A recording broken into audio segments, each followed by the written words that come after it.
बच्चों, कैसे हैं आप सभी? मैं आशा करती हूँ आप सभी लोग स्वस्थ और प्रसन्न होंगे। आज हम हमारा पाठ लिंग को पढ़ेंगे और समझेंगे। आइए इस पाठ को प्रारंभ करते हैं। यह है अध्याय 5 लिंग यानी जेंडर। लिंग किसे कहते हैं? लिंग के माध्यम से हम स्त्री जाति और पुरुष जाति की पहचान करते हैं। यानी हमें यह पता चलता है कि सामने वाला स्त्री है या पुरुष। वो सब हमें किसके द्वारा पता चलता है? लिंग की वजह से। लिंग को हम 2 भाग में विभाजित करते हैं, पहला पुल्लिंग, दूसरा स्त्रीलिंग। पुल्लिंग के अंतर्गत वे आते हैं जो हमें पुरुष जाति का बोध कराते हैं, वे पुल्लिंग में आते हैं। स्त्रीलिंग में जो हमें स्त्री जाति यानी महिला जाति का बोध कराते हैं, नारी जाति का बोध कराते हैं, वे स्त्रीलिंग में आते हैं। आइए इसे प्रारंभ करते हैं। संज्ञा एक विकारी शब्द है, यानी संज्ञा में विकार उत्पन्न हो जाते हैं, चाहे वो किसी भी माध्यम से क्यों ना हो, लेकिन उसमें विकार आ जाते हैं। इसमें लिंग, वचन और कारक के अनुसार परिवर्तन यानी बदलाव आ जाता है। लड़का पढ़ रहा है, लड़की पढ़ रही है, ये किसकी वजह से हुआ? लिंग के कारण, यानी पुरुष और स्त्री का लिंग जो है परिवर्तित हुआ, तो इस वजह से विकार आ गया। लड़का विद्यालय जा रहा है, लड़के विद्यालय जा रहे हैं, इसमें क्या हुआ? वचन बदल गए, यानी एक वचन से बहुवचन में परिवर्तित हो गए। अगला है लड़कों ने क्रिकेट मैच देखा और लड़कों द्वारा क्रिकेट मैच देखा गया, ये कारक के कारण बदलाव है। यहां पर लिंग का अर्थ क्या है? लिंग का शाब्दिक अर्थ है पहचान या फिर चिन्ह। शब्द के जिस रूप से यह पता चलता है कि यह शब्द पुरुष जाति का है या फिर स्त्री जाति का, वो लिंग कहलाता है। जैसे उदाहरण में मछली पानी में तैर रहती है और किसान खेत में हल चला रहा है, तो मछली क्या है? ये स्त्रीलिंग है, और किसान खेत में हल चला रहा है, यह पुरुष जाति का हमें पता लगा रहे हैं। लिंग के भेद। लिंग के 2 भेद होते हैं, पहला पुल्लिंग, दूसरा स्त्रीलिंग। पुल्लिंग यानी जिन संज्ञा शब्दों से पुरुष जाति का पता चलता है या फिर पुरुष जाति का बोध होता है, वे पुल्लिंग कहलाते हैं। जैसे राम, श्याम, मगरमच्छ, शेर, चीता, ये सभी क्या पुल्लिंग जाति के उदाहरण है। दूसरा है हमारा स्त्रीलिंग। स्त्रीलिंग जिन संज्ञा शब्दों से स्त्री जाति का बोध होता है, वो स्त्रीलिंग कहलाते हैं। जैसे गीता, नानी, माँ, सीता, शेरनी, मछली, ये सभी क्या है? स्त्रीलिंग के उदाहरण है। लिंग निर्धारण। वाचक शब्दों का लिंग निर्धारण उनके अर्थ के आधार पर होता है। जब अप्राणीवाचक शब्द यानी निर्जीव जो वस्तुएं होती हैं, उनके लिंग का निर्धारण उनके रूप के आधार पर किया जाता है। नित्य पुल्लिंग यानी जो हमेशा पुल्लिंग होते हैं वो। कुछ शब्द नित्य पुल्लिंग होते हैं, जैसे कि तोता। तोता तोती नहीं होता, तोता ही होता है, नर तोता और मादा तोता। तोता, चीता, सारस, कछुआ, मगरमच्छ, खरगोश, भालू, उल्लू, भेड़िया आदि, ये सभी क्या है? इनके आगे मादा शब्द जोड़ने पर इनकी मादा जाति का पता चलता है, अन्यथा ये सदैव क्या होते हैं? पुल्लिंग यानी पुरुष जाति को बताने वाले पुल्लिंग होते हैं। नित्य स्त्रीलिंग जो हमेशा स्त्रीलिंग होते हैं, वो क्या है? मछली, तितली, छिपकली, गिलहरी, मक्खी। इनका पुल्लिंग रूप बनाने के लिए इनके आगे नर शब्द को जोड़ा जाता है। ये शब्द क्या होते हैं? जैसे मछली हमेशा क्या होती है? हमेशा स्त्रीलिंग होती है, मछला नहीं होता, सब कुछ क्या होता है? मछली। लेकिन जैसे ही हमें अगर इसका नर मादा, नर मछली के बारे में बताना है, यानी पुल्लिंग के लिए बताना है, तो हमें क्या लिखना है? नर मछली। अगला है हमारा पुल्लिंग शब्दों की पहचान। पर्वतों के नाम, जितने भी पर्वतों के नाम होते हैं वे सभी पुल्लिंग होते हैं। वो किसमें शामिल है? पुल्लिंग में। जैसे हिमालय, अरावली, हिमालय, विंध्याचल, सतपुड़ा, ये सभी क्या है? पर्वतों के नाम है, और ये सदैव हमेशा पुल्लिंग ही होते हैं। इसके बाद में जितने भी ग्रह हैं, एक पृथ्वी को छोड़कर सभी ग्रह क्या होते हैं? पुल्लिंग होते हैं। जैसे शुक्र ग्रह, बुध ग्रह, मंगल ग्रह, रवि ग्रह, सारे ग्रह पुल्लिंग है। महीनों के नाम तथा दिनों के नाम, जितने भी महीने हमारे हैं, जनवरी, फरवरी, ऐसे कहते हैं जनवरी आ गया, दिसंबर आएगा, ऐसा नहीं बोला दिसंबर आएगी। क्यों? क्योंकि ये पुल्लिंग है। इसी के साथ जितने भी दिन हैं, जैसे शनिवार, रविवार, सोमवार, मंगलवार, ये सभी क्या है? दिनों के नाम है कि ये हमेशा पुल्लिंग होते हैं। देशों के नाम, जितने भी देशों के नाम हैं ये हमेशा पुल्लिंग होते हैं। भारत, पाकिस्तान, चीन, अमेरिका, यूएस, सब क्या है? सारे के सारे पुल्लिंग में आते हैं। जितने भी हमारे सागर हैं वो सभी पुल्लिंग में आते हैं। हिंद महासागर, प्रशांत महासागर, अटलांटिक महासागर, सभी सागर जितने भी हैं वो हमेशा पुल्लिंग में होते हैं। जितने भी पेड़ों के नाम हैं, नीम, पीपल, बरगद, सभी क्या है? हमारे पुल्लिंग हैं। जितनी भी धातुओं के नाम हैं, यानी चांदी को एक छोड़कर सोना, तांबा, पीतल, लोहा, सभी क्या है? पुल्लिंग है। जितने भी रत्न हमारे होते हैं, हीरा, पन्ना, मोती, पुखराज, मूंगे, सभी पुल्लिंग में आते हैं। हमारे शरीर के जितने भी अंग हैं उनके नाम हमेशा पुल्लिंग होते हैं। जैसे आंख, नाक, गला, कान, हाथ, सभी पुल्लिंग है। भाववाचक संज्ञाएं पुल्लिंग होती हैं। मोटापा, बुढ़ापा, बचपन, उतार, परोपकार आदि, ये सभी पुल्लिंग है। व्यवसाय सूचक जितने भी शब्द हैं सभी पुल्लिंग होते हैं। जैसे कि न्यायाधीश, वकील, डॉक्टर, प्रधानमंत्री, मैनेजर, चपरासी, सभी।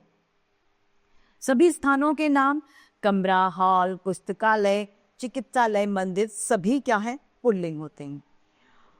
वर्णमाला के अक्षर अ, ब, स, द, सभी क्या है? सारे के सारे पुल्लिंग होते हैं। 14 दान, आन, त्व, आपा प्रत्ययों वाले शब्द क्या होते हैं? हमेशा पुल्लिंग। जैसे कि फूलदान, रोशनदान, फैलाव, खिंचाव, झुकाव, बहाव, नेतृत्व, मोटापा, बुढ़ापा आदि, सभी क्या है? पुल्लिंग है। अगला है हमारा स्त्रीलिंग की पहचान। जैसे कुछ शब्द हमेशा पुल्लिंग होते हैं, उसी में कुछ शब्द हमेशा स्त्रीलिंग भी होते हैं। पहला, झीलों और नदियों के नाम। जितनी भी नदियों के नाम हैं, गंगा, यमुना, सरस्वती, सभी क्या है? नदियां हैं। इनके जितने भी नाम हैं, ये सभी नदियों के नाम क्या होते हैं? स्त्रीलिंग होते हैं। हम कहते हैं ना गंगा नदी हमारी माँ है, हम ये क्यों कहते हैं हमारा पिता है? क्योंकि वो स्त्रीलिंग है। भाषाएं जितनी भी होती हैं, जैसे हिंदी, पंजाबी, उड़िया, राजस्थानी, बंगाली, उर्दू, सभी भाषा स्त्रीलिंग होती है। बर्तनों के नाम, थाली, चम्मच, कढ़ाई, करछी, छलनी आदि स्त्रीलिंग होते हैं।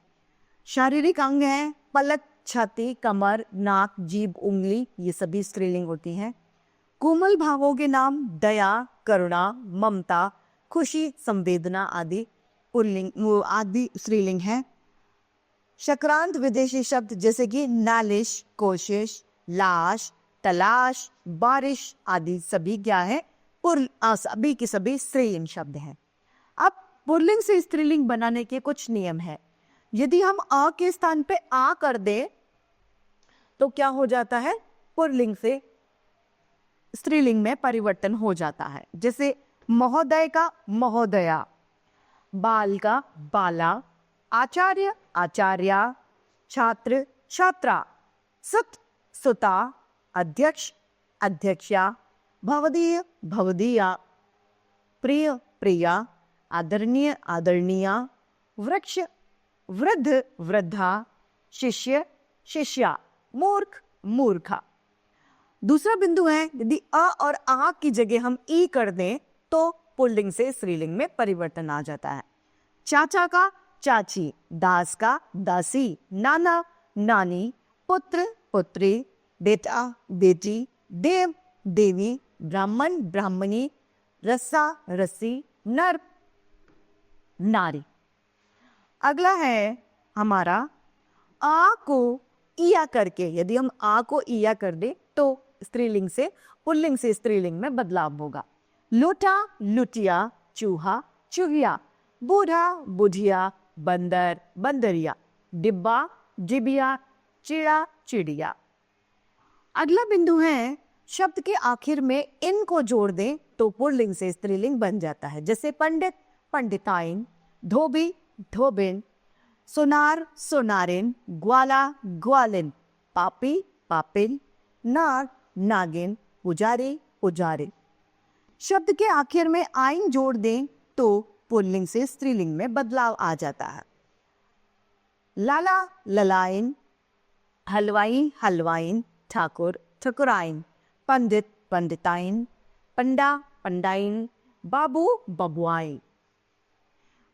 अक को इका कर दें तो पुल्लिंग से स्त्रीलिंग में बदल जाएगा। गायक का गायिका, निवेदन निवेदिका, पाठक पाठिका, दर्शक दर्शिका, सेवक सेविका, लेखक लेखिका, बालक बालिका, शिक्षक शिक्षिका, अध्यापक अध्यापिका। ये सभी क्या है?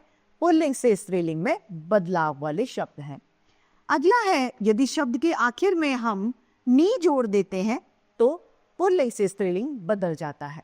शेर शेरनी, जाट जाटनी, सिंह सिंहनी, मजदूर मजदूरनी, भील भीलनी, चोर चोरनी, ऊंट ऊंटनी, मास्टर मास्टरली। शब्द के आखिर में आनी जोड़ देने से परिवर्तन आ जाता है। देवर देवरानी, नौकर नौकरानी, भव भवानी, जेठ जेठानी, इंद्र इंद्रानी, सेठ सेठानी, रुद्र रुद्रानी और क्षत्रिय छत्रानी। अगला है हमारा मान को मति करके श्रीमान श्रीमती, आयुष्मान आयुष्मती, बुद्धिमान बुद्धिमाती। वान को वती करके पुल्लिंग से स्त्रीलिंग में परिवर्तन। गुणवान गुणवती, सत्यवान सत्यवती, रूपवान रूपवती, भगवान भगवती, बलवान बलवती, धैर्यवान धैर्यवती। ई को ई नी करके अधिकारी अधिकारिणी, स्वामी स्वामिनी, यशस्वी यशस्विनी, तेजस्वी तपस्विनी। अगला है ता को त्री करके, यदि हम ता को त्री कर दे तो परिवर्तन हो जाता है। कर्ता कर्त्री, दाता दात्री, अभिनेता अभिनेत्री, विधाता विधात्री। कुछ और शब्द होते हैं जो बिल्कुल ही भिन्न होते हैं, जैसे नर मादा, कवि कवियत्री, राजा रानी, वीर वीरांगना, सम्राट सम्राज्ञी, युवक युवती, भाई बहन, वर वधू, विदुर विधवा, पति पत्नी, साला सलहज। ये शब्द क्या है? बिल्कुल ही विपरीत अलग होते हैं। तो इसी तरीके से हमारा ये पाठ समाप्त होता है। आइए एक बार संक्षेप में दोहरा लें कि हमने इस पाठ में क्या सीखा। संज्ञा एक विकारी शब्द है जिसमें लिंग वचन कारक के कारण परिवर्तन आ जाता है। स्त्री या पुरुष जाति का बोध कराने वाले शब्द लिंग कहलाते हैं। लिंग के दो भेद होते हैं, स्त्रीलिंग तथा पुल्लिंग। प्राणीवाचक शब्दों के लिए लिंग निर्धारण उसके अर्थ के अनुसार किया जाता है। इसी के साथ हमारा ये पाठ लिंग यानी जेंडर समाप्त होता है। मैं आशा करती हूँ सभी को यह पाठ भली भांति रूप से समझ में आया होगा। आज के लिए इतना ही, फिर मिलते हैं। धन्यवाद।